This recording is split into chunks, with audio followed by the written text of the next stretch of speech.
I feel like that was as appropriate of a time as any for the music to swell and us to suddenly Just switch to up big here. cams. Yeah. Welcome, guys, to another fantastic community catch-up. Camera's a little bit low. Let's put that up. Boom. Oh, yeah. Now we look perfect. Now you can see our beautiful faces. So, welcome to another community catch-up. This is going to be a large show. This isn't a small one. This is not a small show at all. This is the hype train. I believe the comment I liked from the Reddit was, the hype train is leaving the warp gate. There you go. That is how fast it is going. We are right now FTL. We are moving at light speed, and it's going to be absolutely fantastic. And now I know the normal format we do is a few minutes of community roundup, and then we jump right into whatever the reveal or whatever the crazy stuff is. But we're doing away with the community roundup, and we are going straight in. We're diving in feet first. And actually, I'm not even going to be a part of it. We're going to have Gasty come and sit down with Hunter, talk about the first half, and then we're going to have Dibs come in. So it's a design team telling you guys what you want to know. So without further ado, just to introduce ourselves, I'm Brad Pluto Ramey, the Assistant Community Manager. This is our Creative Director, Mr. Hunter Zalgas Howe. We're going to be showing off some great features. 2014, as we've said many times, is going to be a phenomenal year of Dawngate. So stick around, stay tuned. And introducing our lead system designer, Alex Gastihetu. He's going to take it over right now. So I'll be in chat, and I'll see you guys in a bit. All right, Gasty. You ready to do this? Once I unmute myself, I am. There we go. All right. Ready to go. Ready to go. Hello. So, we have quite a few things to show you today. So it'll be kind of a quick assault of information. It'll here. be a frantic pace. It will. Slow us down, maybe, if we need to slow our roll and explain things. So you can feel free to post your questions to chat. But we'll be going through probably explaining a bunch of stuff, and then we'll be taking a look at them. But yep. So yeah, I save the questions for the end after I adjust the armrest of the chair. It's too strong. It's too high, like this. Okay. So first things first, we wanted to kind of jump into one of the smaller kind of parts of today's show, even though it's a large thing that we've been working very hard on. It was spotted last week. It was spotted last week. So we wanted to take a quick look at the leaderboards that people had seen on the stream on Wednesday. So we can go ahead and bring it up and go into the game cams. People can actually see it. So what you're seeing here is it's a teaser, really. It's basically a small teaser. It is something that we want to integrate into a full ranked experience down the road, but we wanted to give you guys something much earlier than we were able to kind of provide a full ranked experience. So this is simply something that we are launching as kind of the tip of the iceberg, kind of, so to speak, of our kind of plans for tracking competitive stats and ranked and kind of presenting this information going forward. So this will be a kind of a section where it's only showing the top 200.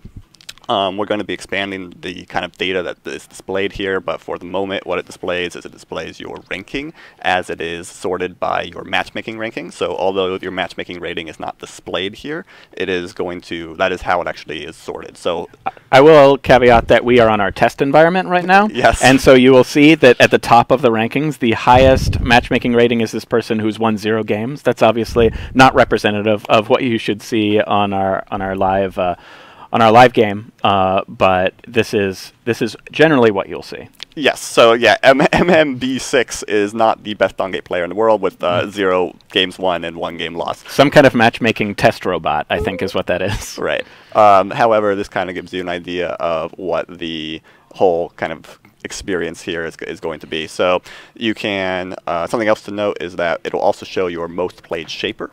And you can sort, if you kind of click through name up here, it'll change the sorting parameters, and you can sort by most played shaper, so you can see, oh, who are the best Kindra players here. Clearly, it is MDD8 is up there as well with the Blavies or whatever, right? Good test environment names. So you'll be able to kind of take a look at who the best players in the Dawngate are and kind of aspire to get onto this list here. Yep.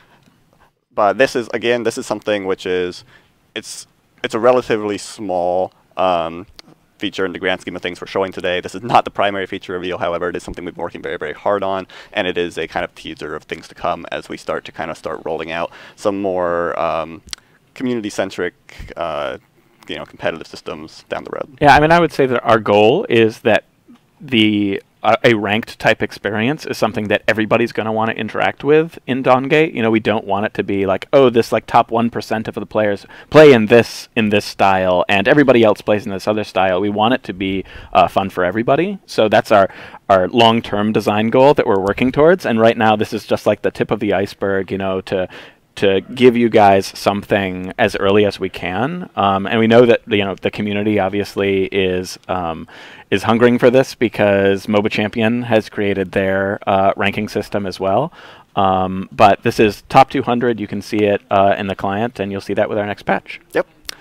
So that's kind of a quick teaser about that. With that being said, shall we jump into one of the main courses here? Let's do it. All right. So. Well, I set it up on the for the cam here because I gotta hide some secret things that are still secret for you guys. So we got to go back to this screen first. Secret until 20 minutes from now or so. That's right. So while I'm setting it up, why don't you give a kind of an overview of what we're going to be looking at here? Well, what we are looking at here is something that I think addresses a bunch of design goals that we had. You guys saw. Last week, our loadout system with spirit stones and sparks and all these cool little pieces of content for players to collect. So obviously one way, as we described, to collect those things last week was, hey, you can get them with Destiny. You can go into that UI where you build your loadouts and you can place things and figure out exactly what you're going to want, and you can get them with Destiny. But that's not the only way that we wanted players to be able to get them. That's potentially a little bit intimidating to see that big list of all that stuff, and we also really wanted to have a fun end of game moment that you look forward to with every game. Additionally, we wanted to create a system that is reinforcing positive conduct in the Dawngate. We want people to be good sports. We want people to not rage. We don't want people to be trolls. We want people to, support new players, give people encouragement, have incredible teamwork, perform well. So we wanted people to have a way of rewarding players for being great teammates. So what you're going to see is sort of the culmination of all of those design goals. Alex and I are going to run you through it. I'm sure you'll have a lot of questions about it, but here we go. You want to swap over to the game? Yes, let's go ahead and swap-a-roo. You can see I'm hanging out as Kendra. So like Hunter said, this is kind of our plans for the end of game choreography and exciting experience that's going to happen now every time you win or lose a game of Dawngate. So you want to win a game of Dawngate? Let's win a game of Dawngate right now. Go. Boom. Incredible cheat powers. Let me just immediately destroy the Guardians by staring at it. Here it is.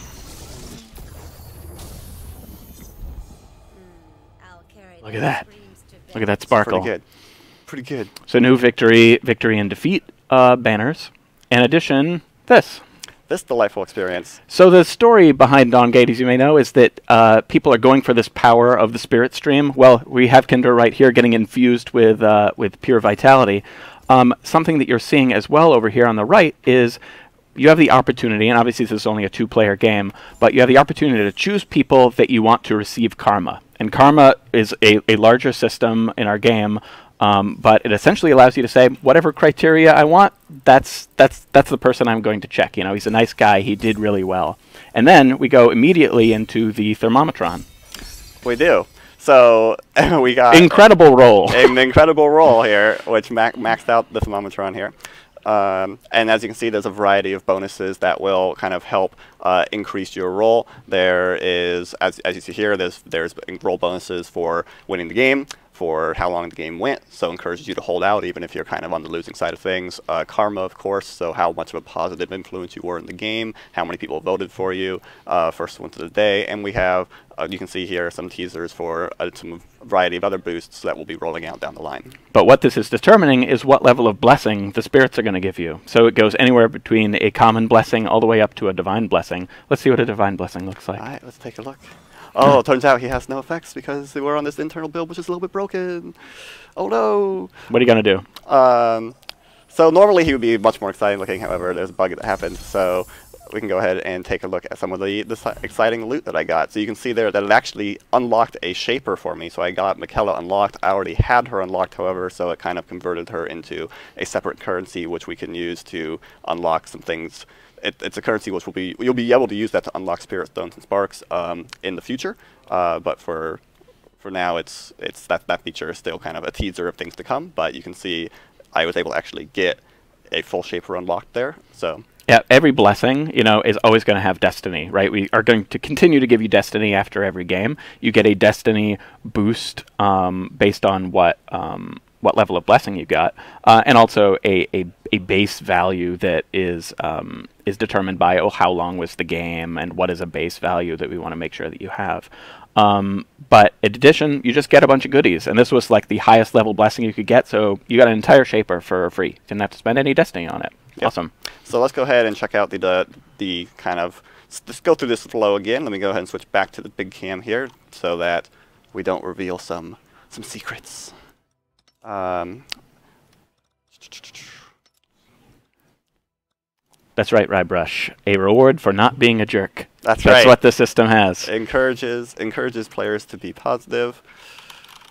And so we're going to be looking at kind of the defeat sequence of events this time around. What do we want to say? Look, I really like Renzo. Renzo? Yeah, this is when he's sad. He's a favorite sad shaper. Sad Renzo. As you saw, Kindra there had a cool victory animation. Everybody has their own little custom animations based on victory and defeat, so that's neat. All right, so let's jump back into the game. I'll go ahead and kill my own guardian here. Renzo will do it. Don't kill. No. Why would you do that? As you get sucked down. So sad. Renzo, into the chasm of despair he goes. Look at that. Look at that sad Renzo. He's so sad. How could Renzo lose, he thinks to himself. Renzo will give Pluto karma despite having a sad defeated experience. It's true. Pluto's a nice guy. He supported us even through defeat. So this will be an interesting kind of... Look at that blasted wasteland, too. It's true. It's those sparks. This will be a call to action for the community here as well to kind of recognize positive players. So hopefully, absolutely. Hopefully players feel rewarded with extra loots here as they go through. So I got my nut. So just to speak about this for a minute, these different contributions. We're working on tuning these, actively right now. We want people to feel like there's a chance of getting a good thing, even when you lose. We want people to feel like I won, so I deserve a good thing. We want people to constantly receive positive reinforcement for good behavior. Any other goals you think of off the top of your head? And we also just want to make it so it's super exciting to play a single game of Dawngate, right? Yeah. Like you have every single game will give you a chance at incredible things, right? Like you saw in the previous game, I got a full shaper unlocked, right? So it's like it's not only just rewarding players and encouraging positive behavior, but it's really making it so that each game, right, has that sparkle for being like, oh, maybe I'll get this incredible thing. Maybe not this time. You got that common blessing. Right. So we can go ahead and get my nut here. There it is. So it's a nice nut. Look at Renzo's look. He's looking at it. He disdains He's that creeping nut. on that nut. So you can see even in like the lowest tier bag here, right? This is the worst blessing I could have gotten. This delightful little nut. I still got a little chunk of loot. And just to point out, the reason the Destiny numbers are so low here is because the Destiny is based on game duration, and because we're cheating the game to end in 0 minutes, it is not giving you too much Destiny for that. We want to talk about why Destiny is based on game duration? Yeah, it's basically so that players don't feel encouraged to try to surrender games just to farm games as quickly as possible, or this basically is to encourage the behavior we want. We want to make sure that players are the thing which is most important to players is winning the game. So like winning the game and playing appropriately, right, is what will always give you the most optimal rewards. But even on the losing side, you're encouraged to hold out as long as possible, right? Even just to make it so that you can you might have that chance for victory, right? So don't just give up immediately, and we're rewarding you for your efforts. Yeah, those Destiny numbers get pretty beefy on an hour-long game, and like, even if you lose, that moment feels good. Yep, for sure. So this is kind of the system in a nutshell. Oh, good pun. God, man, boom, gotcha. So that's kind of what we're really excited to show off this particular feature today, because I think it's going to add some really cool it'll add another element to Dawn Gate. Really, it's and you can also see, to go back to our Wednesday presentation last Wednesday when we were talking about the loadouts with the Spirit Stones and the Sparks, and we were talking about how that system has tons of content, right? There's hundreds and hundreds of pieces of content in that system, and some players were worried about, oh man, is this going to be grind? The grind, right? How am I possibly going to get enough Destiny to buy all that content? Well, you can see we're planning on giving it away pretty regularly through the system here with blessings. So if you are a nice guy, you get lots of karma. You're doing well in the Dawn Gate, you'll be accumulating content here at a very, very nice rate. So. Right. Yep. That's our goal in a nutshell. I think that we can transition probably to questions now. Yeah. So if you have a question, please put Q : and then your question in chat. Feel free to ask questions about the leaderboards or about the karma system or about the blessing system. And we have.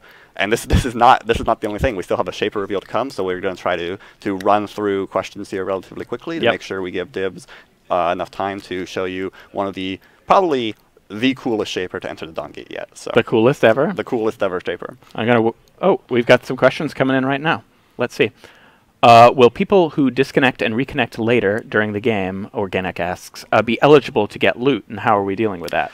So we are dealing with this. Basically, the same conditions which trigger surrender will make you ineligible for loot. So if you were disconnected long enough or left the game for long enough to trigger the surrender condition, which I believe is 5 minutes of being disconnected, you basically will forfeit your loot under that scenario. If you were disconnected for less than that, you get basically a win or loss, and your loot gets automatically added to your account, even though you don't see this particular screen. So if your internet goes out 30 seconds before you're going to win, you're not screwed. But if you intentionally leave the game, you will forfeit your loot. Right. Muzzy asks, if you already have full red sparks, full armor sparks, what do you get instead? And that's something that you saw a little bit through with our first flow there. It will immediately become disenchanted, and this is a system that we're working on, so I have to caveat this. It will immediately become disenchanted and turn into a new unnamed currency that will allow you to buy something instead. So if you get that Michaela drop like we did in the first game, she will turn into some amount of crafting currency that is determined by probably Michaela's value. Right. And then you can use that to unlock Spirit Stones and Sparks in the loadout system. Could cosmetic items be part of the rewards system in the future? Forever Stallone asks. Absolutely. So this is something that as we add more content into the Dawn Gate, so in our monetization stream we did several months ago, we had talked about how we will be adding skins into Dawn Gate, right? As soon as those systems drop, as soon as skins drop and other kind of cosmetic items, basically as soon as we put any content that normally would have to be acquired in the game, it will then be added additionally into the blessing loot tables. So things like skins and cosmetic items going forward will absolutely be available to be dropped. Unknown Aspect asks, will karma be something that shows up in your profile? Karma gained to date be something that shows up in your profile? And that's absolutely something that I'd love to do in the future. I mean, I want you to have a badge of pride for being an awesome person. So that seems like a great way to do that. I would love to give away, free blessings by hitting certain levels. I would love there to be a leveling system around karma that's almost like a cool prestige class, almost. Unlock a variety of things off of that. So yep. Yeah, for sure. Other questions? Dalaran asks, other kinds of cosmetic items? Question mark. Not something we're going to go into right now. I think this community catch-up is jam-packed. Yep. Great question. Pyro Insane asks, how do you prevent groups from gaming the karma system?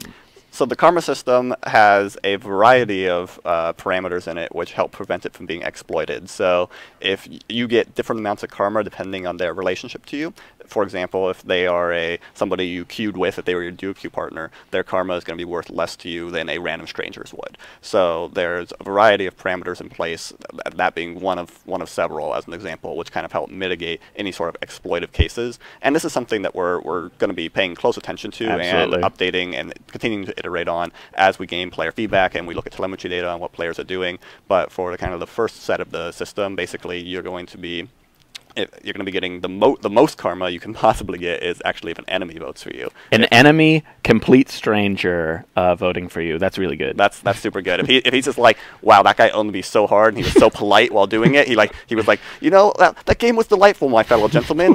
Good attempt. Good Try throw. building pain next time, perhaps. And you're like, delightful. I will give him some karma. Then that'll give him quite a bit for being a nice gentleman. At the same time, we don't want to discourage you from playing with your friends. You know, that's what makes these games so fun. But you can sort of balance a little bit less karma that's consistently given to you by your friends versus karma from strangers being, worth a lot. Jump to the big camel. We're answering these questions. So if like Hunter said, we definitely want to make sure that we're still rewarding play for people who are playing with their friends. So you definitely will still get a good amount of karma for playing with friends. Like, when I queue with Dibs and I just give him karma all the time, have tons of it, right? We just want to make sure that that's not exploitive, that players can't basically use that to get tons and tons of stuff. To what? Who knows? Hyrule SE more. Making demands. Any other questions in here that are related to this system that we didn't answer? Or for the leaderboard system that we went briefly over. Or the leaderboards, that's right. Otherwise, we can start to set this up for the next exciting part of the community catch-up here. And this will be coming with the perks and loadouts kind of customization system that we talked about last week in the upcoming patch. The only other question I saw, and we did answer those, is how much karma can I possibly get? So you can get a maximum, if everything goes perfectly, you can get 300 karma. That is the maximum amount of karma that you can have added to your roll. And the roll basically is the thermometer there, which determines which tier blessing you're going to get. Goes from 0 to 1,000. So 1,000 being the most possible amount of delight that you can have, and that'll definitely guarantee you a divine blessing with maximum awesome loot in it. Yep. So a 300 contribution is a pretty sizable chunk of that. So it definitely gives you a much more likely chance to get good pieces of loot if you're getting lots of karma. So make sure that you're a positive player in the Dawn Gate. Get lots of karma. That's it. All right. There's one more. There is a question which I thought was probably a good one, which is how many times can you give people karma, or how many times can you give them it? So you can give people, you can only vote for somebody once in a game. So like when I'm in a game, I can vote for, if I was in a game with Hunter, I could only choose to give him karma in that game once. I can't spend all my karma points all into Hunter. Right, it's a toggle. Yes or no karma for this person. Right. Am I giving that man karma or not? That being said, I can simultaneously give karma to all 9 other players in the game if I wanted to. It's not like I only get one vote and I have to choose who to give it to. I can vote for multiple people in a game, but you can only, it's a toggle. I mean, I'm either saying they were a positive player or not a positive player. Rybrush, karma leaderboard, yes, no? Sounds like a good idea to me. Sounds like a good idea, yep. Something to look forward to potentially in the future. Should we unlock the Dibs Gate? Let's unlock the Dibs Gate. All right, so I'm going to be transitioning out here. My time is done. Goodbye. Like the ghost of Christmas past, I will just slowly fade away. And then hand it off to our delightful Shaper Lead to talk to you about the next exciting addition to the Dawn Gate, who is incredibly awesome. So I'm going to go ahead and mute myself here and hand it off. New Shaper. If I can figure out how. There we go. Very good. Karma system, leaderboards, new Shaper. What a day. All right, Dibs.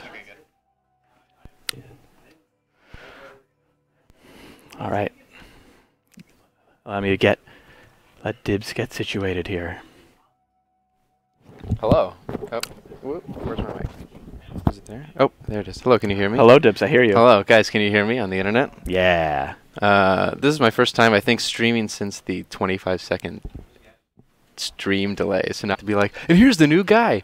What do people think? What do people think? Something. No one says anything, and I'm like, but I. Yeah. Also, I saw a lot of requests that they wanted Gassy's head to move so they can see Dave in the background, but you can only see just the tip of his headphones. So sorry, guys. Ooh. I think. Speaking to the feature that just got revealed, I think my favorite thing about the entire feature, I mean, I love the entire flow, and I'm all excited. The nut. The nut is good, right? The nut is my favorite, but is the animations. Like, yes. When they started coming in and we started getting more and more of them, I would just sit there at my computer and just be like, Reyna win, now Reyna lose, now Dibs win, now Dibs lose, and just like over and over and over and over and over, just watching them. Because like when they're like super sad, and like the Zalgus one where he's super sad, he's like hiding behind his book. It's so good. I like Dibs. Like it's the closest you ever get to Dibs. Like he's Yes. really filled in Right. that frame, just Yes, like getting filled with with spirit and juice. Desecrator's like taking up the entire screen. That's a good one. Okay, so you guys know what happens when I get on the stream, which is it's time to announce the next shaper of the Dongate. Shaper Town. The next shaper is, as Gassy said, he's unbelievably cool. He's one of the coolest shapers I think we've ever made. We say that every stream. We do say it every time, but I think this time is the real time. The real time, and then next couple time, weeks from now. this is the coolest shape. That last shaper is garbage, but this one is incredible. But this one is super cool. I think from a lot of different angles. So let's go ahead and get into the old. You want to talk about the 5 first? Okay. Yes. So this is story time. When we were getting ready to launch closed beta, we had 21 characters in concept. The last character was actually Zalgus, who was not released last, but he was the last character to be concepted. We took a break from concepting for a while because we were. Our 2D artists were working on things like front-end UI and things like icons for character abilities, as well as things like the item store and stuff like that. But when we decided to get back into it, we wanted kind of a plan on what we wanted to do for the next set of shapers. So we made what we called the 5. Not to be confused with the 9 or any other thing. No. That's what we just called it internally. We had a goal for the next 5 characters that we wanted to do post 21, that we wanted to make sure to focus on characters that kind of broke the mold of our normal character in the Dongate. We felt that a lot of characters were very human. We have non-human characters like Vex and Salus and Desecrator and Volek and all of them, which are good, but I think that maybe 75% of the characters were very just humans. So we were like, let's go in this with, let's try to make at least the majority of the next 5 non-human characters. So you guys have already seen like the beginning of this, which is Viana. So Viana's humanoid, but obviously she has wings, she has hooves, she's got, like raptor legs and whatnot. And she was just kind of the first step and is like a shining example of exactly what we wanted to do with these kind of characters.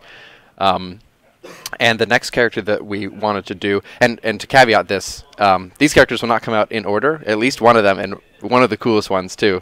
They're all so cool, but he's been kind of pushed off to the end because his technology required is unbelievably complex, but he will come and he will be incredible. Yes. Future hype. But for the 5, we started with a seed idea for each one. Right. So the seed idea for the character we talk about today, whose name is Faris, if you've read the lore, is Golem. So we had this just that word, and we all kind of got into a room together, and we said, what does Golem mean to us? And we kicked around a lot of different ideas about what Golem could mean. And I think it was finally Chris Latois who brought up the kind of the shapers from the ancient East in our lore were kind of the most advanced shapers, kind of to ever walk the land of the Dongate, and they had these constructs that they built out of extremely advanced shapings that were kind of these. Different that serve different roles within their society. So let's go ahead and pull up the kind of like first things here. Concept number 1. So we wanted to bring this down, and then we wanted to go to browser window. Look, I'm doing it, Pluto. You're doing it. You're doing all the steps. So this is the first set of concepts that we did for the Golem character.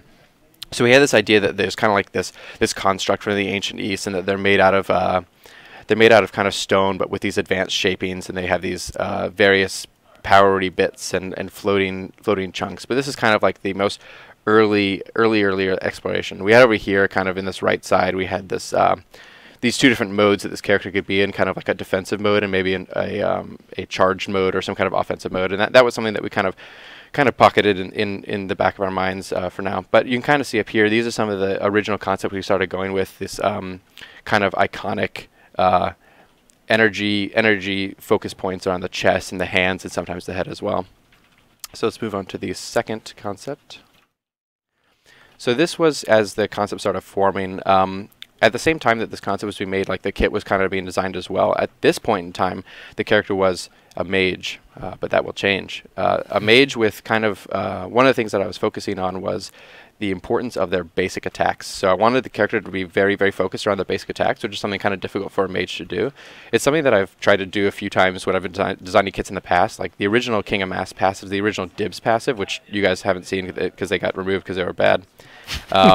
They really focused on basic attacks. I was like, I want that to be important, but it turns out when you're a mage and you have 1100 range abilities and you have a 650 range basic attack, you never want to go in because you're just going to get killed. So those things got scrapped, but this character was going forward. So we had these ideas that, you know, how could this character do basic attacks in an interesting way? So we had these kind of these things on his hands that kind of were reminiscent of like Iron Man repulsors that he could. We were like, oh yeah, he could totally like shoot lasers out of those. That would be super cool. And so you can kind of see that being a very consistent theme across all these characters. So down here on these bottom ones is kind of the direction that we started going in. So I'll move to the next one as well. So this is much closer to the finished product of Faris.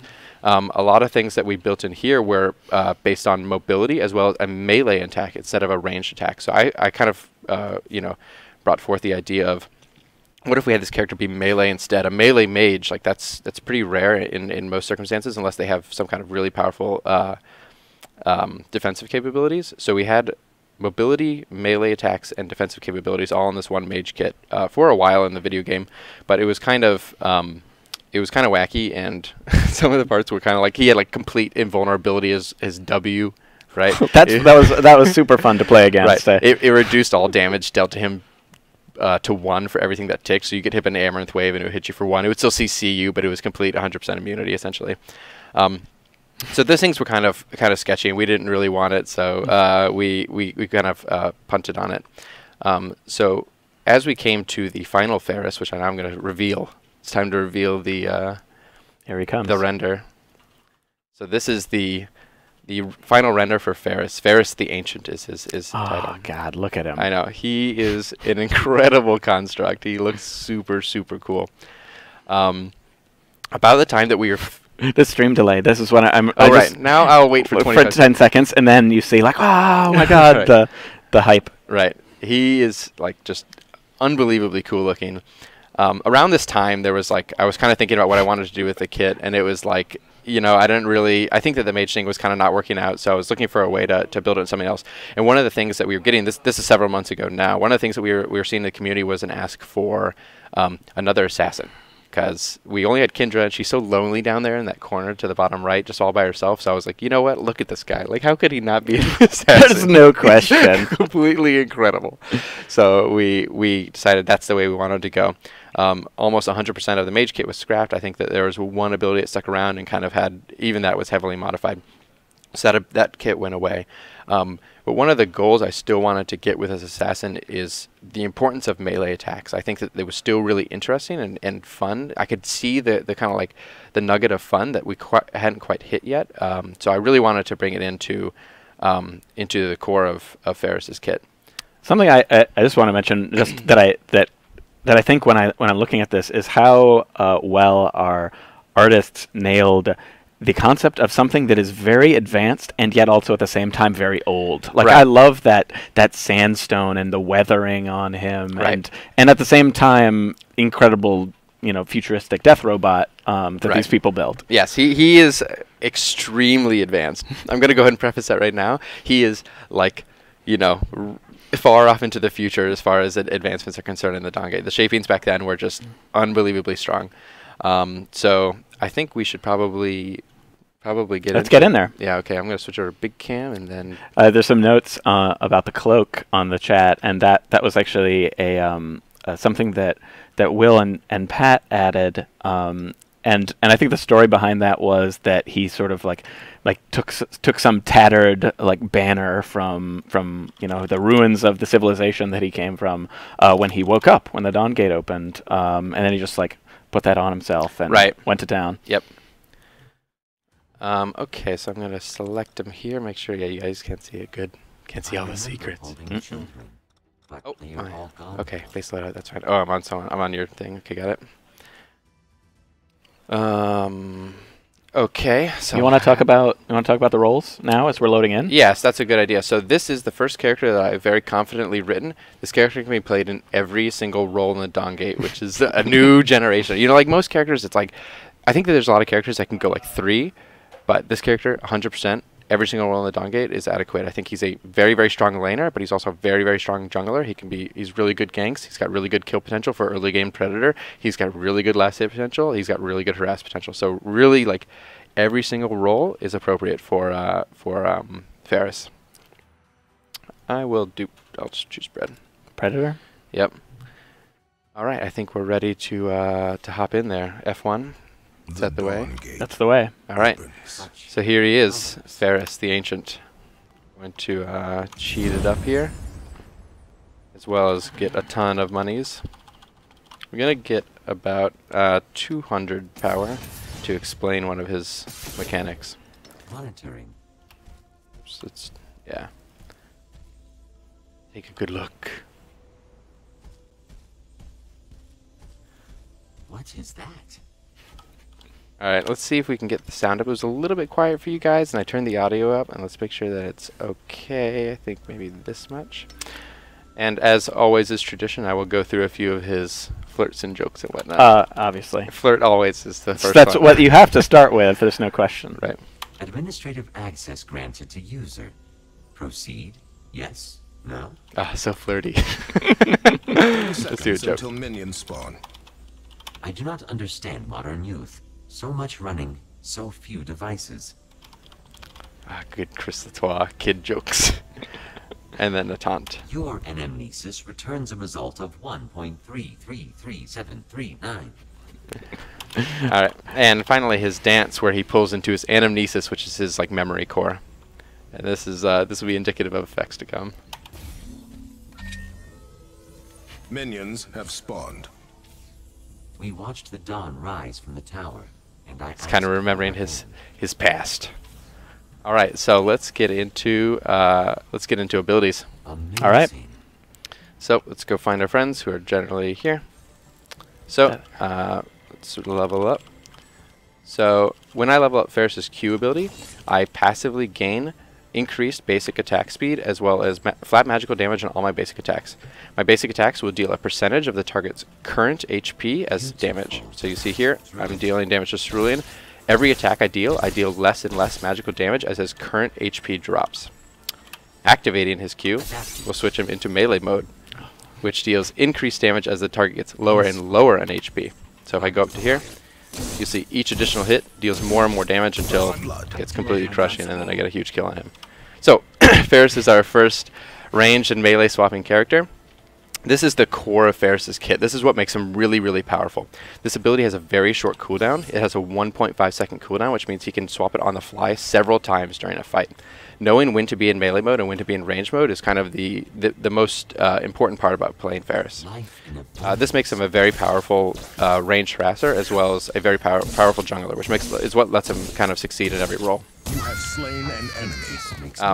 These percentages are flat at all ranks, but they are increased by power. The percentage of missing health is increased more, so as you get more and more power, your assassination potential gets higher and higher. It has a maximum against minions. Is it safe to say whittle him down while you're far away, then jump in, kill him with your melee attacks? Yes. So like that's the kind of the core combo there is whittling people down, and of course as you do that you'll do less and less damage with your ranged basic attacks, and then want to go in and finish them off with your melee. So Faris' W is Access Memory and changes depending on which form he's in. So when he's in range form, it's Access Memory Sentinel. Faris will create a projection which fires several volleys off in target direction, dealing magical damage to all targets hit. The damage on this ability is actually very high if you can hit the targets on it with every single shot. But that's pretty difficult against Shapers. So the Access Memory Sentinel is a really good wave clear tool as well as a really good jungle farming tool, but can only be used in teamfights kind of if you have a character with you who has a lot of hard CC. Faris has no hard CC in his kit, so it's pretty difficult to get all shots off against an enemy Shaper. While Faris is in melee mode, Access Memory becomes Access Memory Reaver. Faris will fire off a projection, spinning, and dealing high magical damage to the first shaper that it hits. Beautiful. So immediately, once it hits that first shaper, the ability ends, and the Faris will beam out. I will not hit Pluto in this case. This ability can hit as many minions as it wants before it ends. So you can see here, I can just mow through this wave and not ending the ability. If I ever hit a shaper during this thing, the ability would instantly end. So this ability has a lot of different uses. Generally, what you want to do, the most common use and the easiest use is get in as close as possible to an enemy and immediately use it for a huge chunk of damage. The damage that it deals against a shaper is bonus compared to the damage it deals against minions, so it's like 1.5x, so it's pretty significant.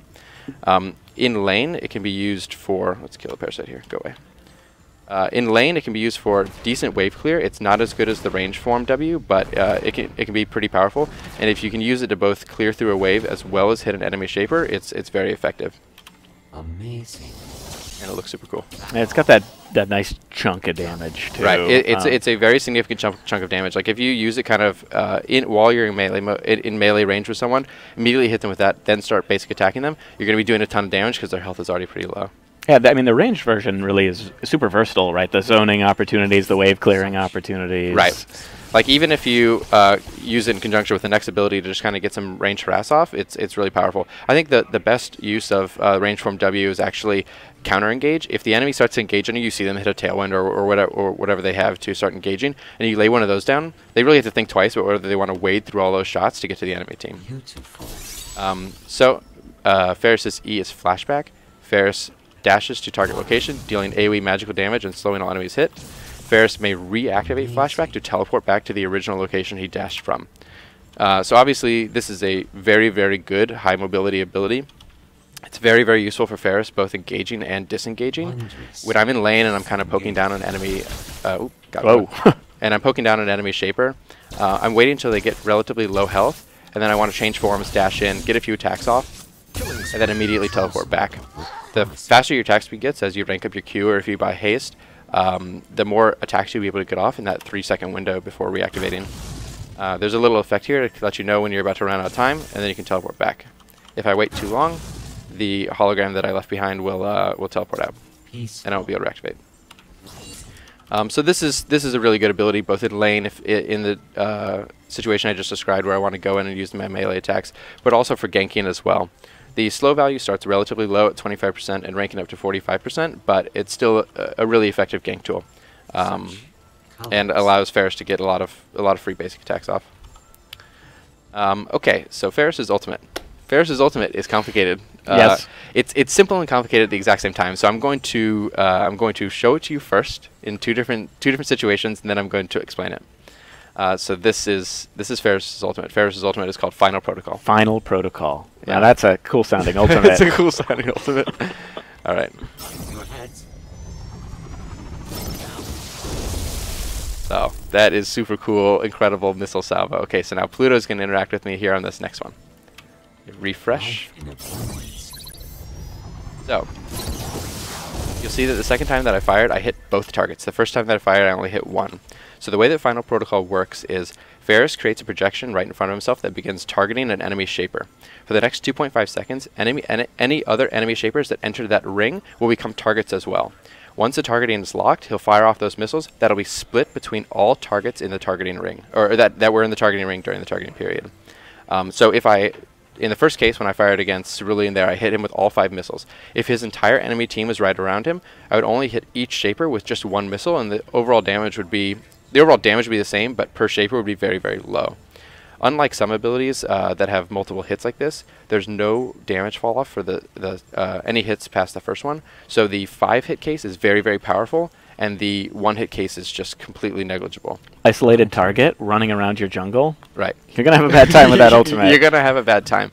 The other thing to note is that Faris is completely allowed to move while using this ultimate. He's not locked down. So if I refresh here, use my thing, I can go in on Zeri, keep her out of this zone until the locking is done, and then get a full damage hit off on Cerulean here, which is obviously very significant.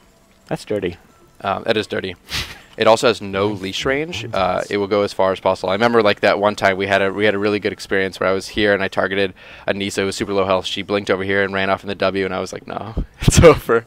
It just they followed her and murdered her in the distance. There are a lot of ways to counter this ability as being on the enemy team. Staying near your friends and being sure to group up with your friends will significantly reduce the damage of this ability, as well as the relatively long warm-up period allows for things like Bastion and Stasis to be really effective against it. So Faris is kind of... so in the grand scheme of things, looking back at the whole kit, Faris is a very, very versatile assassin. Being able to stay in range form as an assassin is just really, really, really, really versatile. Most assassins kind of have this one wombo combo that they need to pull off with themselves to kind of get going, but Faris is allowed to be effective even in like the posturing and trading parts of a team fight. He does sacrifice some overall burst because of this. Like if you are playing a Kindred character and you start getting rolling on a team fight and get an early kill, the odds of an omni kill there are high. Like you'll see that happen all the time. It's a little bit less so with Faris, but his ability to go in, assassinate a target, get out, and then still be useful to his team in a lot of different capacities is really, really high. Amazing. Wow. All right. There you go. There you go. That's the kit. That's a lot of abilities. That's what a lot order? of those. So I generally max Q always first. The main thing that you're getting up here is the increased attack speed as well as the flat magical damage. Being able to get more than one hit off of this ability is really critical. So increasing that attack speed is really nice. Ranking up the W or the E is kind of it's kind of up to you. So the W will allow you to have a ton of wave clear potential and burst if you're in melee mode. But ranking up the E will decrease the cooldown of this ability a lot and allow you to be a lot more mobile. If you're looking for a lot of ganks, or if you're looking to really, kind of get in and harass the enemy team as much as possible, you might want to max your E, and then of course take R at every point. So to clarify for the stream, he is 100% ranged until you get that Q. That is correct. He is 100% range until you get the Q. I almost always start with the Q. It's really effective in early game team fights. Like that level 1, it does a ton of damage, and it can really kind of end up getting you a kill. Starting with something like Stagger will also kind of like help you in that zone. Like if you're looking at that rank level 1 team fight, that's a really, really effective combo. Before you have your E to jump in on somebody. Before you have your E to jump in on someone. I've seen a lot of people take E first. It's kind of a natural instinct to take E first because you can kind of do like, this kind of a thing. The base value damage on the E is pretty low. Like if you're not going in and getting a W off right in their face or chopping them up with your melee basic attacks, you're kind of wasting that cooldown. Well, I would potentially pick E if I was playing Gladiator. Keep myself safe, and I can get last hits with my range Q. Yeah, I think that's a pretty good call. It'll be easier to get last hits with your range and melee Q if you rank it up because of the flat magical damage as well as attack speed, but both are good. Cool. Monitoring. What spells do you like? So generally, I like to take something relatively aggressive. Like if you take a Stagger to start with, one of the things I really like about taking Stagger is that if you do a max range Stagger, you get the full duration, then you can go in and chop them up. As if you guys know that the Stagger duration depends on the distance you fired it at. So if you can fire it at max distance really easily, E in, they're completely slowed for a really long time, and just chop them up and then E out. The duration is almost equivalent to your E's reactivation time, so it's really, really nice to just be able to get that full 100% chop, chop, chop, E out, complete safety, and they're all slowed. Second, I like to take Blitz. So one of the things that's interesting about Blitz, and if you're familiar with the Dawn Gate, you'll know Blitz acts differently depending on if characters are ranged or melee. Faris is both. So Blitz will actually have, the CC immunity on Blitz will be different depending on which form you're in. So right now I'm in melee form, activate Blitz, I have the full 4 seconds of the CC immunity. If I was in range, I would only get the 2. So if you take anything that differentiates between melee and ranged, like a few other things in the Dawn Gate, and also a few things coming in Item Palooza, be really cognizant of which form you're in. So you can be in melee mode, get those 4 seconds of immunity, swap immediately, and be a range shaper with 4 seconds of yes, that's correct. Immunity. I did not know that. Yep. So third, I think Stasis is probably a pretty popular pick on Assassins. If you get your cooldowns low enough, and he does have pretty good haste ratios, you could go in, do a full combo, and then Stasis long enough to kind of get that combo back and get out. I think there are probably other things to take as well. Perhaps you want to Wither maybe you want to dispel to make sure that you don't get CC'd, but late game it kind of depends on who you're fighting. I know the Kindra will periodically get that exceed. Would you recommend it on him? I would not recommend it on him because he kind of you could exceed your ultimate for a bit of extra damage, but Kindra is like this sustained monster, right? She'll get a reset and have all her abilities to go gun. So if she can keep exceed up for the full duration and continually be picking off targets, her overall sustained damage is just way higher. So it's much more effective. So he's a super versatile shaper. Very Does he have then extremely versatile builds? He does have versatile builds. It kind of depends on how comfortable you are with the assassin game style. So I'll go through his recommended items. So this is kind of a good setup for lane Faris. If I was going to jungle Faris, I might start Hunger, but lane Faris, I think I would start Power. Destruction is pretty much critical on any damage dealing character in the game, but you'll note that the other two core items here are very defensive. So it's any defensive item that has a lot of power on it as well. He needs to go in, but he has that assassin scaling, so he doesn't scale as much health as other characters, and the potential for him getting blown up is kind of hard. So things like Valor, which gives him that extra shield, and Oppression, which reduces magic resistance, allows him to burst people harder, is pretty effective.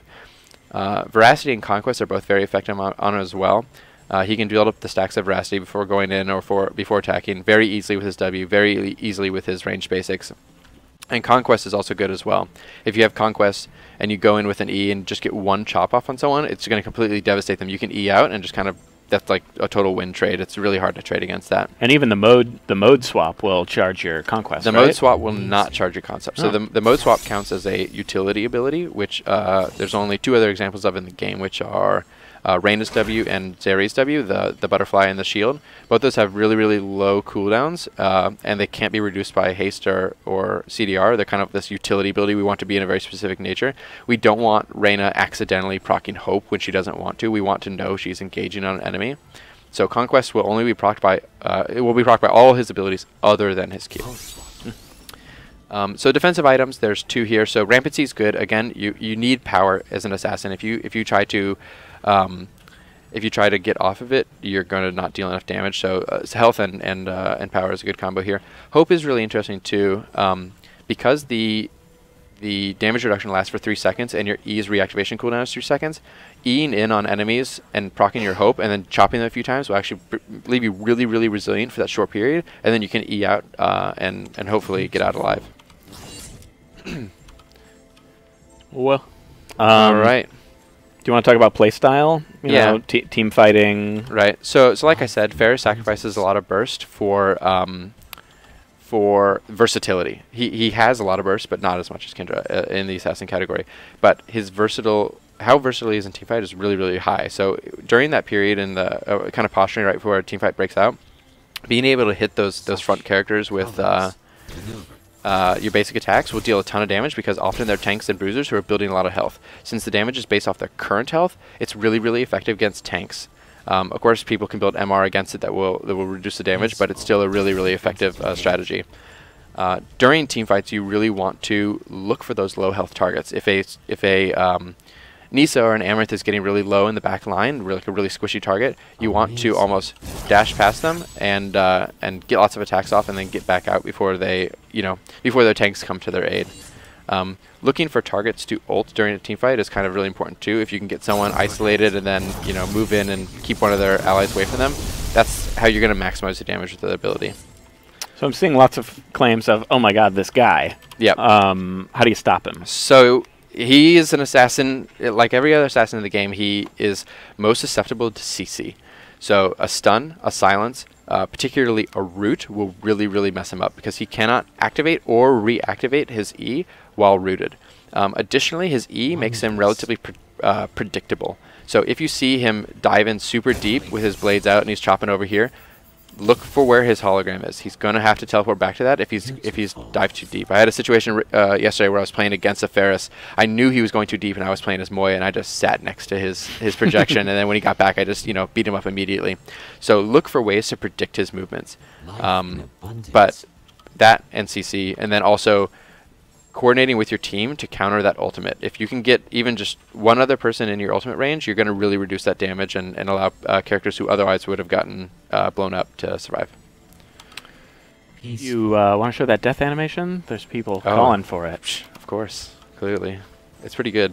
No carrier. No carrier. No carrier. He's dead. He didn't make it. The crunch restores me. Am I not mortal?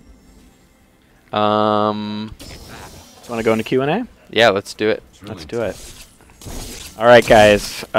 Q, and your question. I saw that there were a lot of questions going earlier, but bring them back for us. Yeah, we're going to have to roll through this super quick. We have like 5 minutes, and then we can answer questions on Reddit and whatnot later. Absolutely.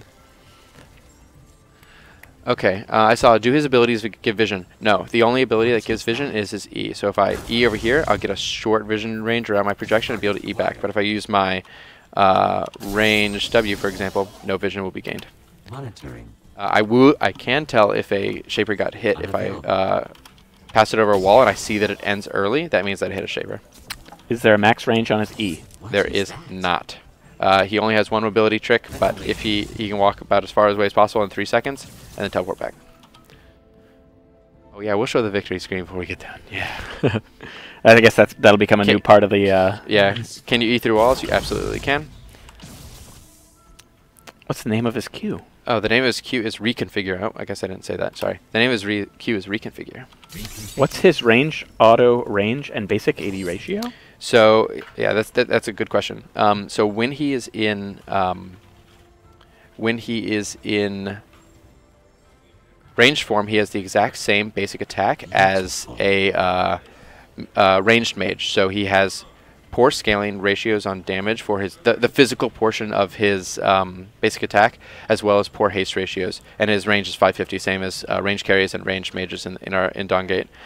When I'm in Q form, I have a slightly faster and slightly better scaling attack because I have the attack of a melee assassin, so it'll be equivalent to Kindra's basic attack.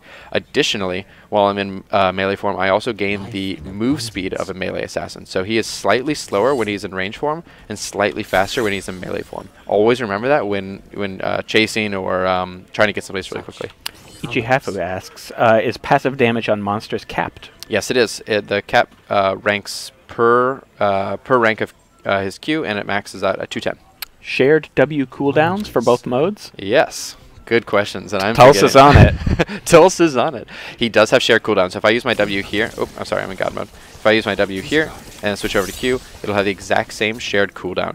Because I wanted his Q gameplay to be very, very fast, the satisfaction of the character is very cleverly using his Q, range, Q in, melee, E out, back to range, like to get a kill is really, really satisfying. But because that is the case, I can't give him separate cooldowns on his W, otherwise those abilities would have to be tuned to be very unsatisfying if you could blow both of them. So you need to decide which one of those two abilities you want to use. You cannot use both. His ultimate, does it completely lock onto any Shaper in the radius at any time during the 2.5 seconds, or do you have to stay there? So any character who walks in will grant locks. As soon as it finishes locking, you hear that beep, beep, beep. They're locked targets even if they blink away. Like once the targeting is red, the targeting is done. If they walk in and walk out during the targeting period, it will drop them as targets and they will not be targeted and will not take bullets or not take missiles. So it is important to be there at that last millisecond of the 2.5 second lock-on period. Is the extra damage from his Q affected by mastery? Yes, it is. Absolutely. It is indeed. Good question. The question is, how does the dash work in ranged mode? It's the same. It's the same. So the flashback is exactly the same in both modes. Beautiful. Reconfigure. You can, as a side note, change forms while dashing. So right now I'm in melee, and when I land I'm in ranged. A little fun fact. Question from Lelroy. If a Shaper's already in the bubble and doesn't get out in time, they will be targeted. That's correct. It's not entering it, it is being in it at all. Yeah, so we had a case recently where a Freya was getting targeted for it, and his teammate Vex was further along and almost dead. Freya dashed to the Vex, locked him into that zone, and accidentally killed his friend. That was the saddest. It was so sad. Okay, so Pluto tells me I've got 1 minute left, so let's win the game by cheating. Win the game. And see his delightful animations. Your team is And then that's it. victorious. And then that's it. Super Reveal-a-Palooza. Super Reveal-a-Palooza. Boom. Boom. This facility is monitored. Do not return. There he is. There he is. Oh, Getting that spirit stream. Delightful floating robot. You're going to give karma. They both helped you out. They're both good guys. Yeah. But they both took the shots and got killed. over and over and over again. It's no problem. 27,000 Vim to 3. Pretty good. Pretty good. Let's see what blessing you get. I saw you guys roll that hyper blessing. We did. We rolled the hyper blessing. That's true. Which is some kind of incredible roll. Let's see. Here it is. What's it going to be? Oh, not a good base roll. Maybe if I get a victory bonus and then karma bonus. Okay, cool. At least get into that pyramid. Oh, you almost got the astral egg. That's my favorite one. Okay, so take this. Look at that delightful little box. I like the pyramid. Yeah, it's good. I like how it opens. 2 spirit stones, some destiny. And now you guys are seeing that larger destiny number since we were in there for a while. So that is it for the stream. Pluto, I have to do Pluto's job now. I'm going to try it. So be sure to follow us on Twitter and Facebook at twitter.com/thedawngate and facebook.com/thedawngate, or follow our YouTube channel at youtube.com/waystonegames. And of course, click the follow button on the stream to know when we go live. You hit it. The social media gamut. Boom. Did it. All right, guys. We'll be, the rest of the day we'll be looking for your questions on Reddit. So be sure to post them and also on our official forums. Yep. That's it. Okay. Thanks, awesome. guys. Bye-bye. Take it easy. Oh, wait. We're streaming tomorrow. We're streaming. And I already said follow the things. We're streaming tomorrow. When do we go live? Noon. Live at noon. Boom. All right.